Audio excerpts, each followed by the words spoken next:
Bon, maintenant que l'électricité, enfin le tableau électrique est quasiment fini, on va avancer les faux plafonds. J'avais déjà commencé à faire les raillages périphériques dans le cellier, dans les toilettes et dans l'entrée.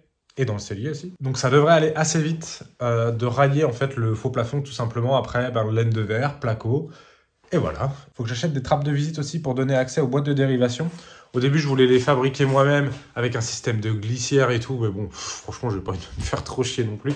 J'ai vu qu'il en existait sur Mano Mano, je crois, à pas très cher. Donc voilà, pour les 4, je crois que j'en ai pour 120 €.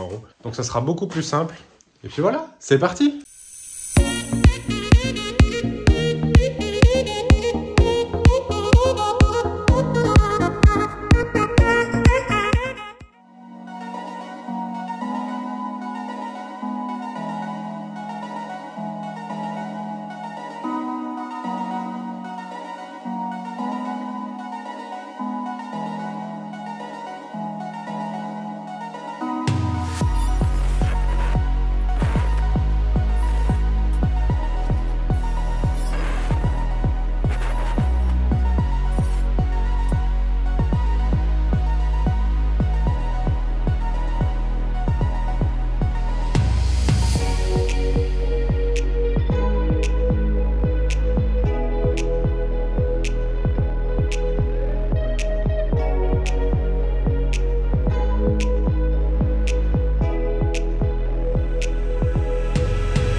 Bon, vous le voyez pas sur les vidéos, mais je prends beaucoup de temps pour réfléchir. Là, par exemple, j'étais parti pour mettre de l'isolant entre les montants, donc de l'isolant de 240 mm. J'aurais bien aimé mettre double couche d'isolant aussi, comme on avait fait dans le salon, mais bon, j'ai clairement pas envie de décaisser tout le plafond partout. Donc j'ai eu une autre idée, je vais mettre l'isolant dans l'autre sens et remettre une petite couche juste entre les montants de 45 mm. Bon, évidemment, ça demande de racheter de l'isolant, etc. Donc je peux pas faire ça tout de suite. Donc ce que je vais faire maintenant, c'est que je vais faire la même chose dans les autres pièces en plafond autoportant. Donc le cellier, l'entrée et les toilettes. En sachant que les toilettes, j'avais déjà fait le raillage périphérique. Mais au final, j'ai eu une autre idée entre-temps, ce qui fait que je vais devoir le remodifier. Parce qu'en fait, on va mettre un éclairage LED au fond des toilettes, dans le plafond, en fait, en décaissé, je sais pas comment on appelle ça. Et ce qui fait que, du coup, je suis obligé de tout rebaisser pour qu'il y ait ce petit décaissé-là. Donc vous allez voir ça dans la vidéo.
Donc j'ai quand même choisi de doubler les montants alors que j'avais que 2 mètres de largeur, donc j'aurais pu mettre un montant simple. Mais j'étais tout juste dans la norme, donc j'ai préféré quand même les doubler. En plus, il va y avoir une trappe de faux plafond qui va rajouter un petit peu de poids. En termes d'isolant, j'ai un petit peu plus que ce qu'il y a de base dans la norme.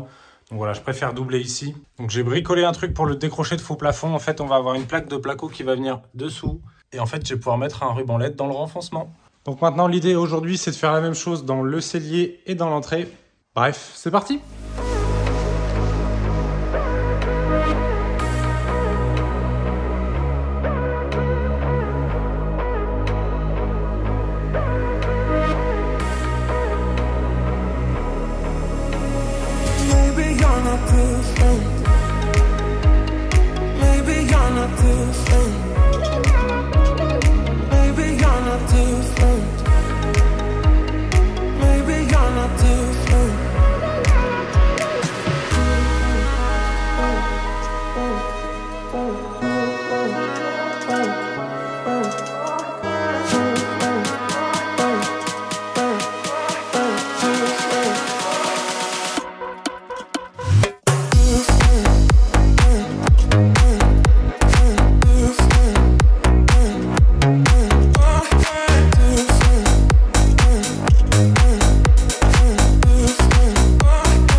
On se retrouve aujourd'hui, du coup, vous avez vu hier, j'ai refait du raillage pour le faux plafond, du cellier et de l'entrée.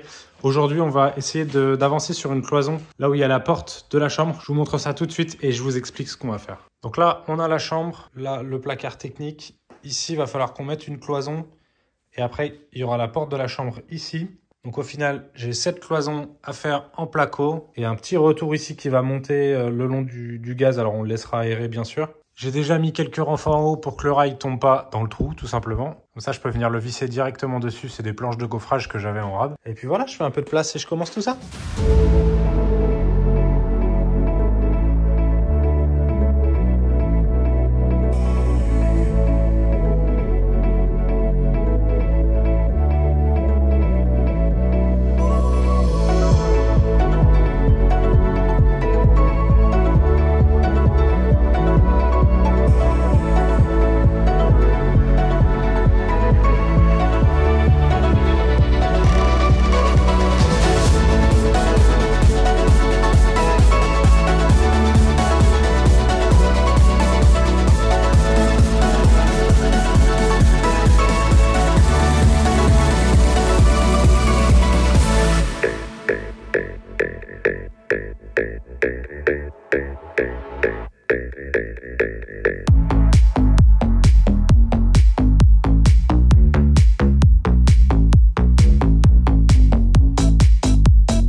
Bon, j'ai bien avancé sur le raillage, donc j'ai mis un rail vissé dans l'autre ici.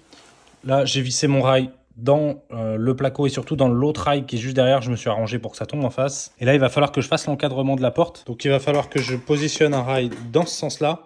Sauf que du coup, je me retrouve avec un vide entre les deux, vu qu'on est côté creux contre côté creux. Et je me suis dit, je vais mettre un tasseau dedans avec un peu d'OSB. J'ai mesuré, c'est ce qui devrait faire l'affaire. C'est un peu système D, mais bon, ça devrait le faire parce que j'ai tout juste la place si je colle les montants de chaque côté pour que la porte ait son espacement. Bon, j'essaye ça et je vous montre. Donc voilà ce que ça donne.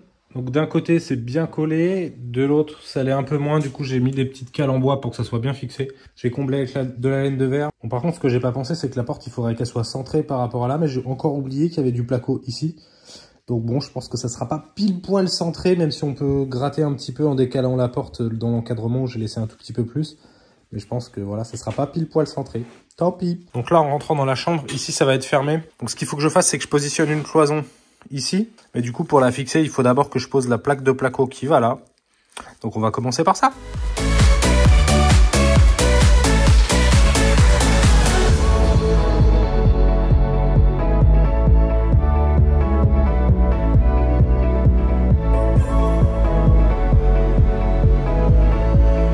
Je sais ce que vous vous dites après avoir vu ce timelapse. Dites, il a vraiment un trou aussi gros dans son jean et il continue de le mettre? Ouais, en fait, j'en ai pas d'autre. J'en ai commandé un autre, mais il arrive dans 2 jours. C'est une petite aération naturelle. Et je vous la remonte de plus près parce que je suis sympa.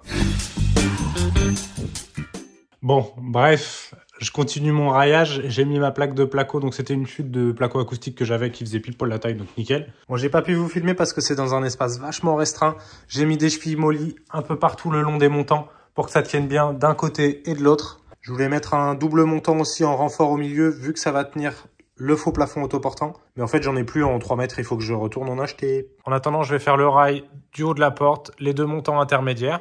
Ça sera déjà ça de fait.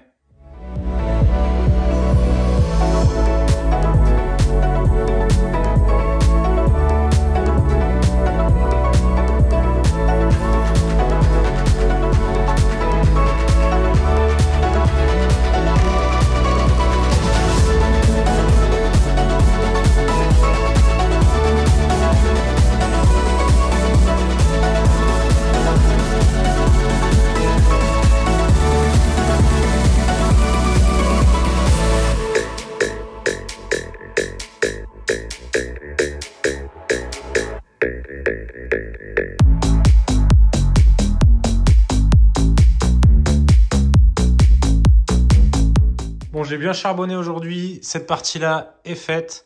Il me manque des montants là-bas. Donc ici en double pot, ici simple pot. Et de l'autre côté, j'ai pas encore fait. J'ai juste mis la laine de verre. En fait, je suis un petit peu bloqué de ce côté. Parce que si vous regardez la façon dont j'ai mis mes rails, il faudrait d'abord mettre cette couche avant celle-ci. Sinon, je vais être embêté, j'arriverai pas à la visser ici. Sauf que vous voyez les plaques qui restent ici.